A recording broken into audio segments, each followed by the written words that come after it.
예레미야 44장 1절에서 14절 말씀 함께 교독해서 읽도록 하겠습니다. 애굽 땅에 사는 모든 유다 사람 곧 믹돌과 다바네스와 놉과 바드로스 지방에 사는 자에 대하여 말씀이 예레미야가 임하니라. 이르시되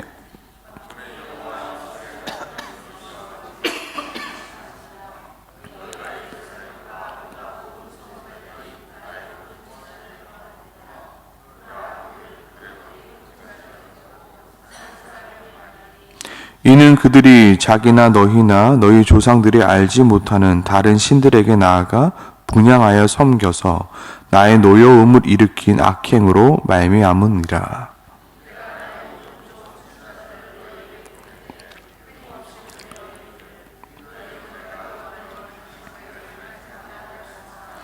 그들이 듣지 아니하며 귀를 기울이지 아니하고 다른 신들에게 여전히 분향하여 그들의 악에서 돌이키지 아니하였으므로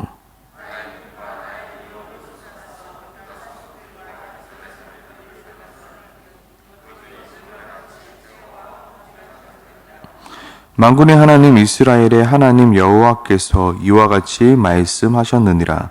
너희가 어찌하여 큰 악을 행하여 자기 영혼을 해하며 유다 가운데서 너희의 남자와 여자와 아이와 젖먹는 자들을 멸절하여 남은 자가 없게 하려느냐.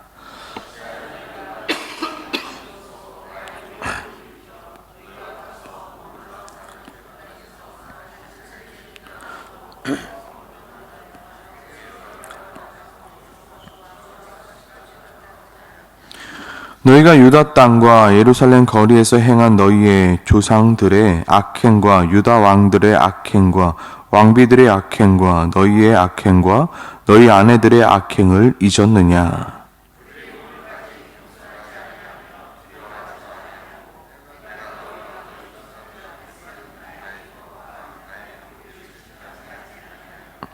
그러므로 만군의 여호와 이스라엘의 하나님께서 이와 같이 말씀하시니라. 보라, 내가 얼굴을 너희에게로 향하여 환란을 내리고 온 유다를 끊어버릴 것이며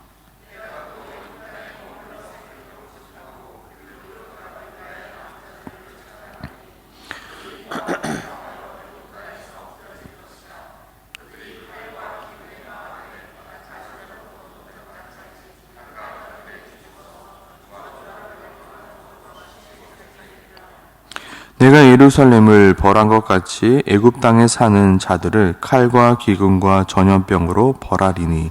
함께 읽겠습니다. 애굽 땅에 들어가서 거기에 머물러 살려는 살고자 하여 유다 땅에 돌아올 자가 없을 것이라. 도망치는 자들 외에는 돌아오는 자가 없으리라 하셨느니라. 아멘. 오늘 본문은 우리가 얼마나 어리석은 존재인가, 그리고 우리가 얼마나 연약한 존재인가에 대해서 우리에게 보여주고 있습니다. 우리는 어리석은 존재임을, 우리는 너무나도 연약한 존재임을 우리는 알아야 합니다. 우리가 그것을 잊고 살아가는 순간 우리는 망하는 길로 갈 수밖에 없습니다. 오늘 본문은 요하난이 예레미야를 비롯한 이스라엘의 남은 자들을 이끌고 애굽으로 들어가면서 시작하고 있습니다. 1절입니다. 애굽 땅에 사는 모든 유다 사람 곧 믹돌과 다바네스와 놉과 바드로스 지방에 사는 자에 대하여 말씀이 예레미야가 임하니라. 이르시되. 먼저 요하난이 이스라엘 백성들의 그 남은 자들을 이끌고 다바네스라는 곳에 가게 되었습니다. 이 다바네스라는 곳은 어떤 곳이었냐면요, 바로 그 애굽의 경계선에 있던 곳이었고요. 예전에 바로 왕이 그 요셉의 아버지인 그 이스라엘 야곱에게 주었던 그 고센 땅에 있던 지역입니다. 그리고 시간이 조금 더 흘려 사람들이 더 안으로, 애굽의 안으로 중심부로 들어가게 되는데요. 이제 놉과 바드로스 지방까지 들어가게 되었습니다. 놉은 어떤 곳이냐면 바로 애굽의 중심지가 되는 곳이고요. 바드로스는 애굽의 더 남쪽으로 들어가면 있는 곳입니다.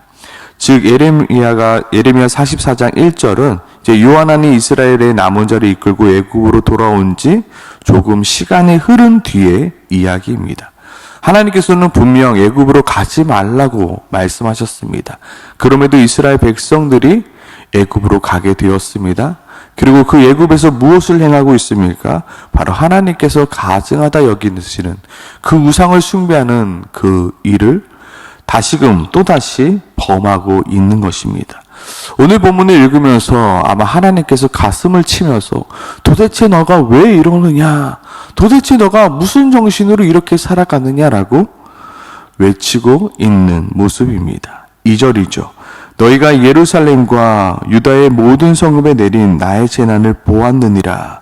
보라, 오늘 그것들이 황무지가 되었고 사는 사람이 없으니 왜 이렇게 됐는지 너가 알고 있지 않느냐. 3절, 그들이 자기나 너희 조상들이 알지 못하는 다른 신들에게 나아가 분향하여 섬겨서 나의 노여움으로 일으킨 악행으로 말미암는 것이다. 너희가 우상 숭배로 인하여 지금 예루살렘과 유다의 모든 성읍이 바벨론에 의하여 무너지는 것을 분명히 보지 않았느냐. 우상 숭배로 인하여 너희가 지금 망하고 있음을 너희가 보지 않았느냐. 너희가 우상 숭배로 인하여 망하여 여기까지 너희가 쫓겨 도망쳐 온 것이 아니냐. 그런데 어떻게 너희는 또다시 우상 숭배를 할 수 있느냐. 도대체 그동안 너희는 무엇을 보았고 무엇을 느꼈고 무엇을 경험하였느냐.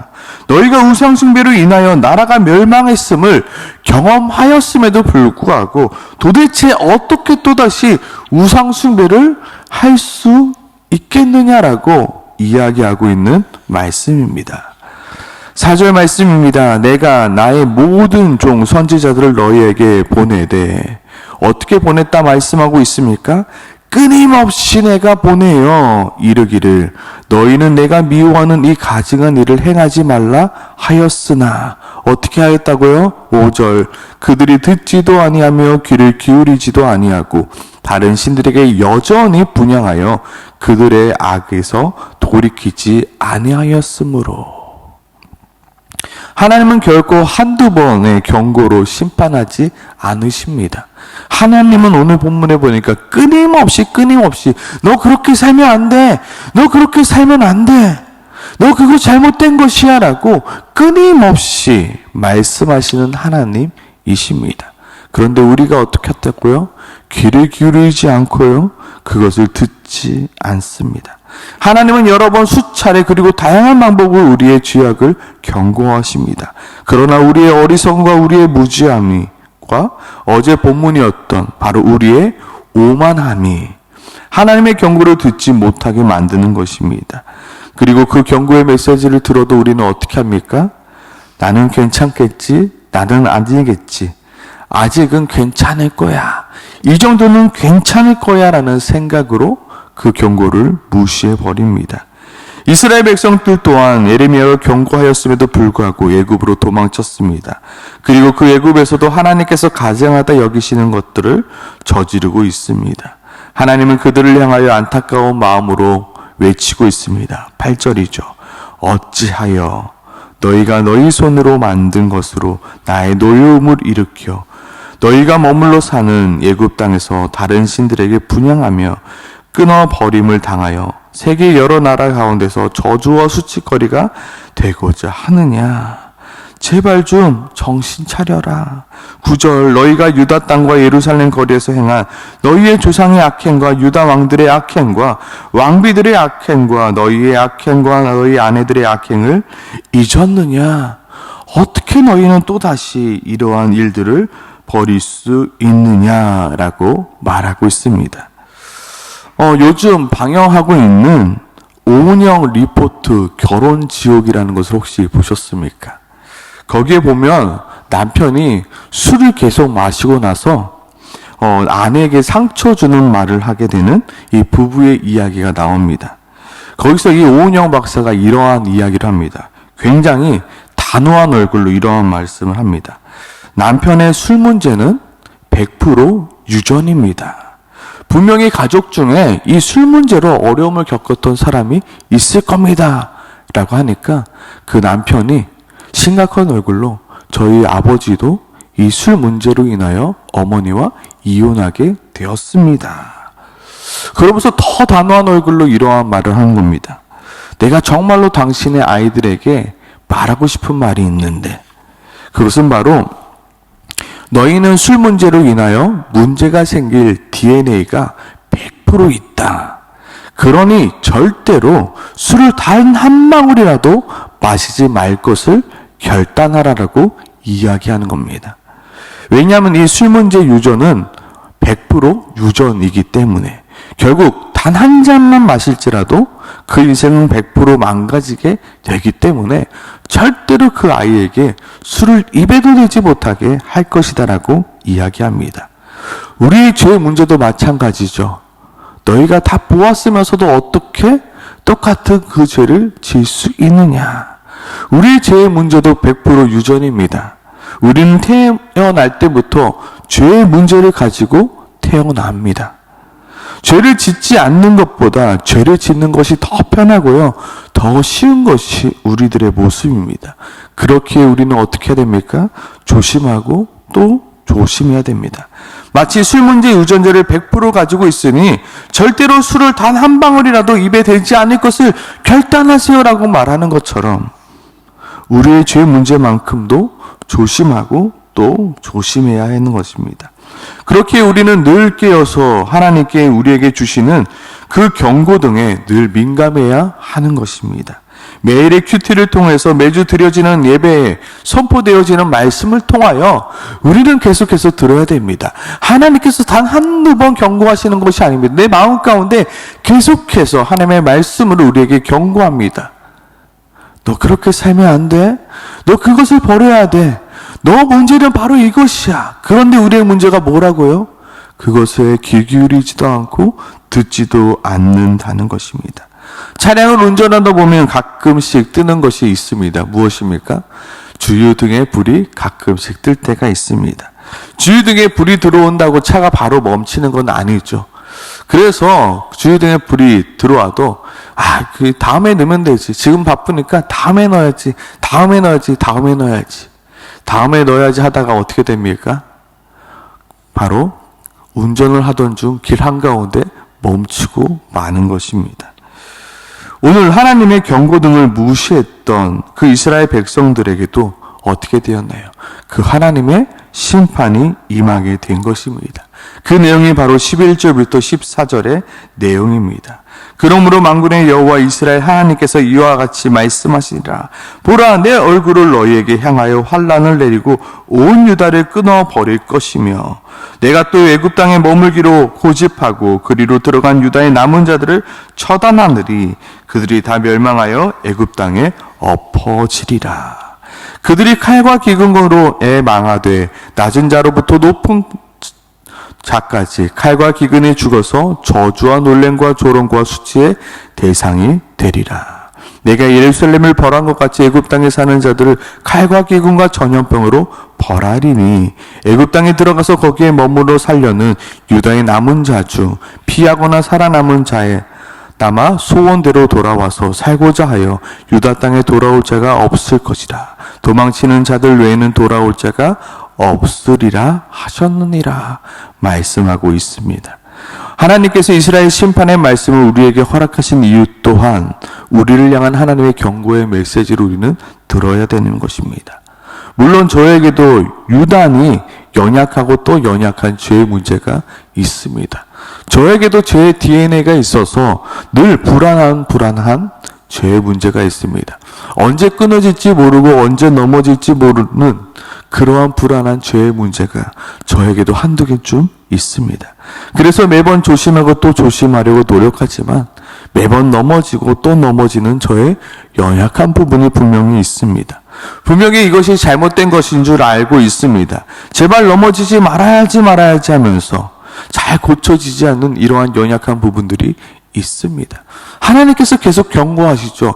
현재야 그거 버려야 돼. 그거 버려야 돼.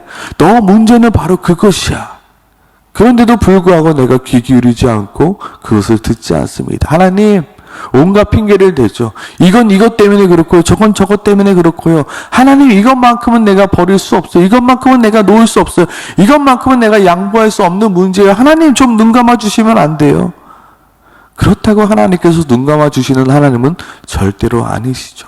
나에게 계속해서 경고합니다. 그러다가 우리는 하나님의 인생의 채찍과 사람의 매를 맞게 되는 것입니다.